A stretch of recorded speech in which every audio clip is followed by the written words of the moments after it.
Ronald Klein, Biden's chief of staff that he picked. Big lobbyist for many different reasons, but at the beginning of this, he was tweeting, "We don't have a COVID epidemic in the US, but we are starting to see a fear of an epidemic." Kudos to the mayors who are standing against that.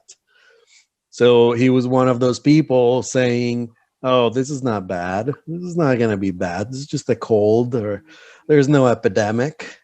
And you're right. It's not an epidemic. It's a pandemic. yeah. You're right. It's not an epidemic. It's a pandemic. So good. We have a chief of staff who doesn't believe in COVID. That's and the tweet is public. You can go look it up. I'm not making it up. You can go to his Twitter. Again, Ronald Klein. He is Biden's chief of staff.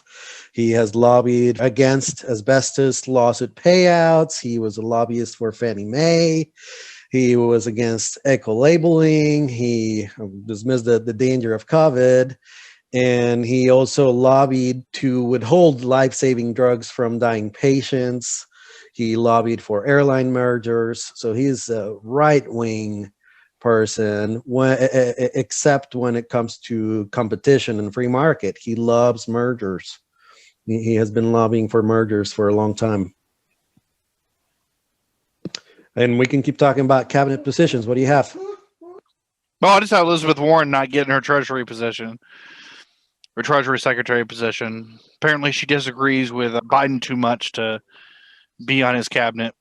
And then, of course, we have not really a cabinet position, but an appointment, being Hillary Clinton being the ambassador to the UN.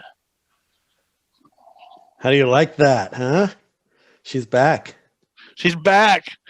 Did you miss her?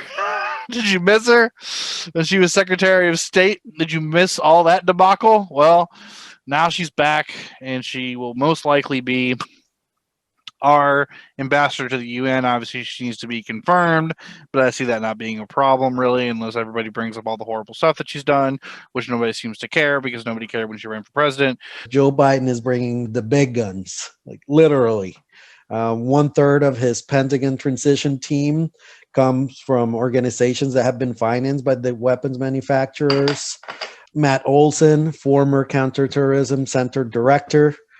He also was NSA general counsel. He loves to spy on people, especially with no probable cause, and then put them in jail. There's Greg Google. He has a big boner for Afghanistan. So he's going to keep the troops in the Middle East no matter what. There's just tons of people that just love war. Again, 1/3 of Biden's team has been financed by the weapon manufacturer companies that you and I were talking about. There's also Carmen Middleton. She was the Latina with the highest rank. She was deputy executive director of the CIA. I call her the Latina for destabilization of Latin America. Very good at that.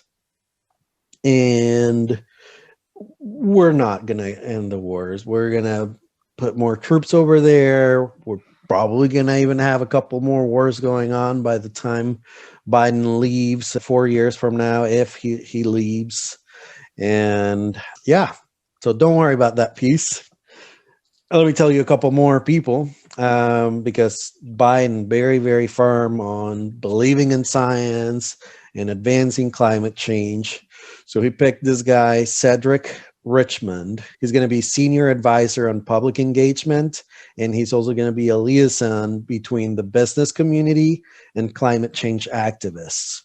Well, you dig in a little bit, doesn't take too much, and you find out that Cedric Richmond has received hundreds of thousands of donations from chemical firms. He is one of the highest recipients of donations from oil, gas, and the chemical industry. He's from Louisiana, so there's a lot of fossil fuel plants down there, and he has completely ignored that pollution. I think one of the strangest things is throughout this entire process has been the guilt put on the individual consumer. Oh, the reason that we're in this terrible position is because you don't recycle, or the reason that we're in this terrible situation is because you bought a 1,000 more square foot house, or the reason that we're in this terrible situation is you choose to drive a full size car and not an electric vehicle. They put all this guilt on the consumer that we're in the situation where more than 80% of the pollution that's going into both our rivers and our air is coming from companies.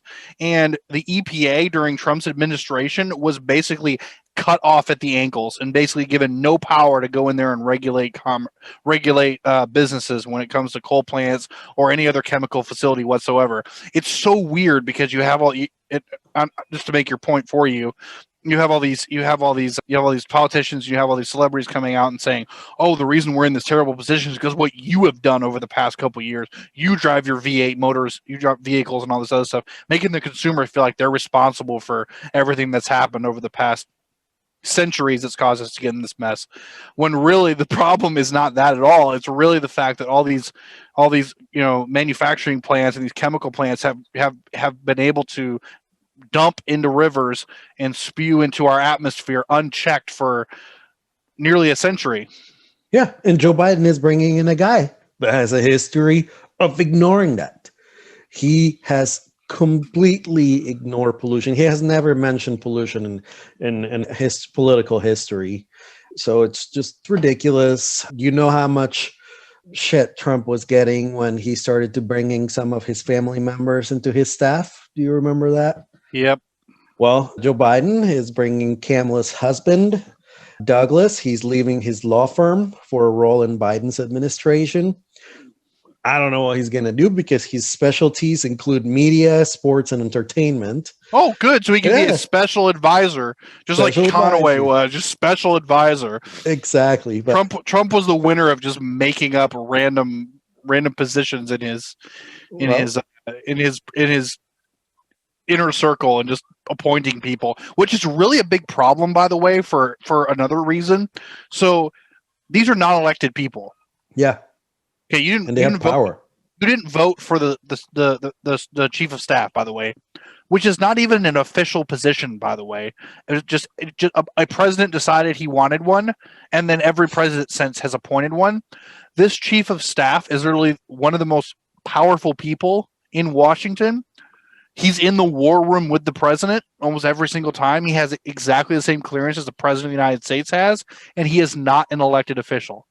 And what's really strange is when you had President Trump become president, you had Conaway there as a special advisor. She also had a super high clearance and was given access to all this confidential information as a non-elected official. That should worry you as an American. Huge. And they're bringing in family members who will definitely benefit financially from having those positions. Another example, Biden's son-in-law, Howard Crane. He is advising Joe Biden on the COVID-19 response while he owns a venture capital business that is investing in healthcare startups to offer solutions to the pandemic. Why isn't anybody screaming about that?